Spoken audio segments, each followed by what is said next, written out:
Assalamu алейкум, урматтуу биздин YouTube каналдын көрүүчү мекендештер, агалар, инилер, жалпы ыймандуу акыреттик достор. Урматтуу туугандар, бүгүнкү эфирибиз кече болгон окуяга дагы биз дагы өзүбүздүн калыс бир блогердик ишкердигибизден келип чыгып, жана өзүбүздүн оюбузду айткыбыз келди. Урматтуу туугандар, кече жакында биздин адвокатыбыз Кубанычбек Бакиров ушул мектеп окуучуларын окуу башталгандан бери мектеп окуучуларынын арызы, үнү, көз жашы токтобой атат. Эмнеге? Бүгүнкү Советтер доору өзүнүн улуу бир державалык күчүн көрсөтүп кеткенине көп жылдар болгонуна карабай туруп, дагы деле ошонун түшүнүгүндө, же болбосо могу биз соттошуп теги сотубуз жыйынтыгына чыкпай атат го, Гүлзат Алиева теңирчилер, ордочулар, өзүн кудаймын деген Арыстан Алайлар, жана алардын дагы бир бөлүк командасы бар. Бул айыл жергелеринде ордо ачып өстөрүнөн өстөрү көрүнгөн Көрүстанды кучактап жүргөн кээ бир ушул манасты бетке кармап алган кээ бирөөлөрү бар. Биз эми атын атабай эле коелу. Бирок ушундайлардан таасирленген кээ бир мугалимдер да бар экен. Мен кече биздин укук коргоочу Кубанычбек Бакиров акебиз Токтогул районуна барып, ошол жерде Үчтерек айылында бир мугалим, жолук салып барган мугалим эжекей кыз бар экен. Мугалим экен. Жолук салынып жүрөт экен. Болгон күнөөзү жолук салат экен. Болгон күнөөзү ушул уяттуу жерин жаап, балдарга барып, ошол жолугу менен сабак өткөн. Билим берет экен. Ошол кыз дагы бир убактарда атасынын $5000 кетирип, университетте окуп, ушул билимди келечекте Кудай буйрса Кыргыздын жаш муундарына жакшы билим беремин, мен мугалим эжекей боломун деп окуган да. Тилекке каршы анын турмушу мындай ажырашкан экен. Аны бага турган эркек жок экен, чындыгын айтканда.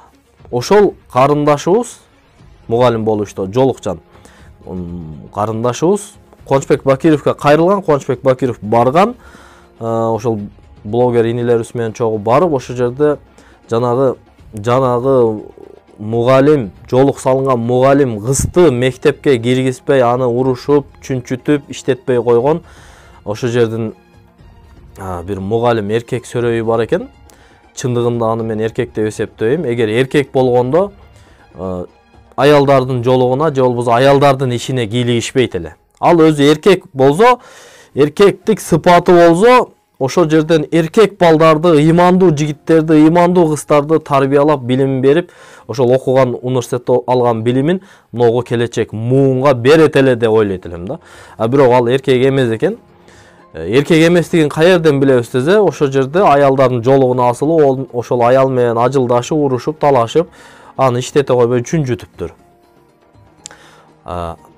Ошол мугалимдин берген, ошол жерде берип аткан маалыматын жана ошол жерде өзүнүн ички бир проблемасын анын кесиптештеринен албаш керек да, өчүн.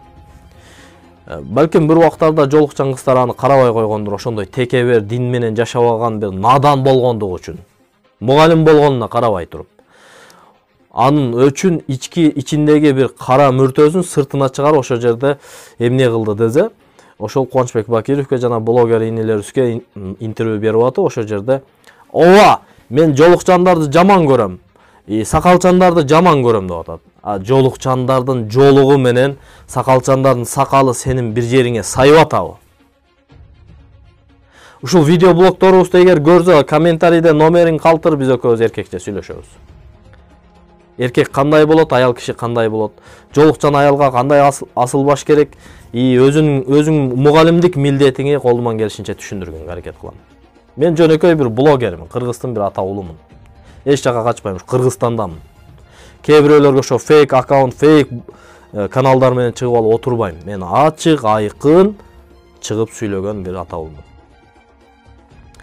Ошол мугалимдин айткан сөзүнө көңүл буруңуздар. Абылжыр мекемемesi эмне анан бизде тартип болбосо эмне болот анда? Оозу башында болуш керек. Бардыгы тең сакалчам, бардыгы тең ушу жолукчан болуп кетсинби? Кыргыз жок болсунбу? Эмне Кыргызстан жок болсунбу анда? Эмне дейсиң? Жолукчан жакпайбы сизге? Сакалчандар Жакпайт ооба, болду. мен кыргызмын байке. Мен кыргыз сакалым бар. Кыргызмын да дагы.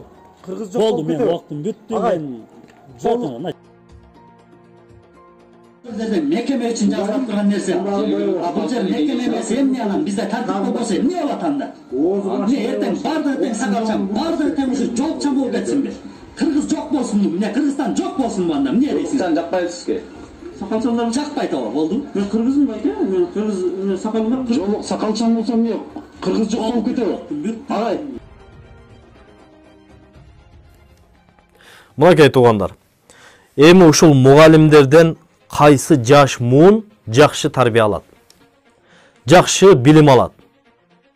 Тарбияны булар бербейт, бере албайт дагы. Тарбия өзүндө жок. Өзүндө жок нерсени коомчулукка көрсөтүп атат. Мына лицосунан карап турсаңар. Эми туугандар, мен ооба жолукчандарды жаман көрөм, сакалчандарды жаман көрөм деп атат. Анда сен макул мусулман бир туугандарыңы жаман көрөт экенсиң. Анда сен эртең өлүп калсаң, ошол сакалчандар сенин жаназаңы окуйт эле го.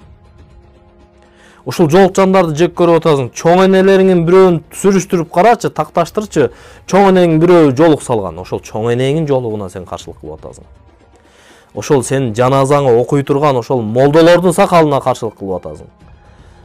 Сүрүштүрүп келсең, жет ата бабаң бирөө сакал койгон молдодур балким. Билбейм эми сенин могу теңирчилердин таасири уруп кеткенби, советский идеологиянын таасири уруп кеткенби, же могу азыр базар экономикасы уруп ушунчалык акча жинди болуп калгансыңбы билбейм. Сен өзүңүн мугалимдик милдетиңи аткара бер. Могу жолукчан кыз менен аралашпай эле кой. Ал өзүнүн мугалимдик милдетин аткара берет. Биздин баш мыйзам да жазылып турат.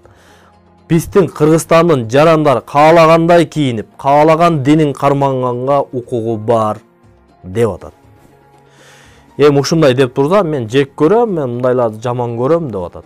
Анда сен жаман көрсөң, могу Бишкекте биз 2015-жылы ушул жыртык транстардын, гейлердин клубтарын митингге чыгып отуруп жаптырганбыз.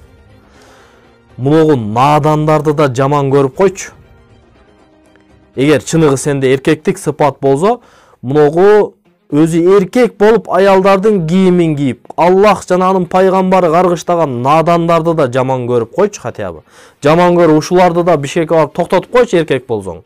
Жөн эле мектебиңде бир коронон чыга албаган бир мектебиңде бир аялга күчүң жетип, анын жолугуна асылып, аны иштете койбой чүнчүткөнгө сенин кандай акың бар? Могу эркектик сыпаттан чыгып, же аял эмес, же эркек эмес болуп аткан могу транс гейлерди дагы жек көргөнүн көрсөтүп, атаулдук позицияңы билдирип, бир эркектик сыпатыңды билдирип, могуларды да токтотуш керек, булар да керек эмес деп туруп чыгып айтып койчу эркек. Чыныгы эркек мугалим болсоң, биз ошондой көрөйлү. Мына көрүп койм могуларды. Транссексуалга айланган 3 эркек менен ошол эле жерде эс алып отурган жарандын ортосунан пикир келишпестик жаралып, мушташып кетишкен. Патрулдук милиция кызматкерлери барган учурда транссексуалга айланган жарандардын бири экинчи тараптын бетине химиялык бет күйгүзүүчү затты чачып жиберген.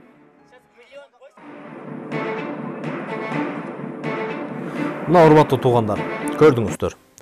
Ушундай мугалимдерди бүгүнкү билим берүү министри оозуна талкан салып отурбастан, ушул билим берүү министринин орун басары Надира Сынташева деген эжекебиз оозуна талкан салып отурбастан, ушундайларга тезинен чара көрүп, иштен айдатыш керек эмес. Булар коомду экиге бөлүп жара турган надандар. Мындай мугалимдер бизге керек эмес. Бизге ата бабабыздын динин тааныган, Кудайдан корккон, тарбия алган ата-энесинин жана бирөөдүн балдарын жана бир кесиптештеринин укугун тебелебеген, укук маселесин түшүнгөн бир ынсаптуу, адептүү мугалимдер керек. Биз ушулардын тарабын талашып президентке кайрылуу жасадык беле. Урматтуу президент, ушул мугалимдердин айлыгын көтөрүп коюңуз деп. Жок, булар мындайларга биз булардын тарабын талашып, булардын айлыгын көтөр деп айтканга алысмын. Буларга айлык дагы жалко экен мындайча айтканда. Ошондуктан урматтуу туугандар, келиңиздер. Эгер биздин коомчулугубузда ушул авратын жапкан, уятын жапкан кыздарыбыз көбөйсө, биз сүйүнүшүбүз керек. Анткени келечек муунда ыймандуу аялдар чыгып келип атат. Кыздар чыгып келип атат. Келечекте аял, эне болот алар. Эгер биз буларды жаман көрө турган болсок, анда мына түнкү клубда бир эркек менен мушташкан, эркектин түсүндөгү аял болуп алган транс гейлер коомчулукта көбөйүп баратат. Могу бузукулуктун алдын алышыбыз керек.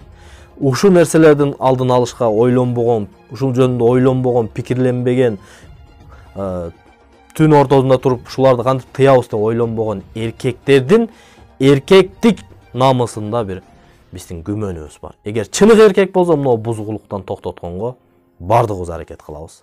Андыктан келерки видео блогтон көрүшкөнчө барыңыздарга тынччылык, аманчылык болсун, коомчулугубуз саламат болсун, мындай бузукулардан, мамлекетибиз ыймандуу, адептүү, муун менен бекем болсун.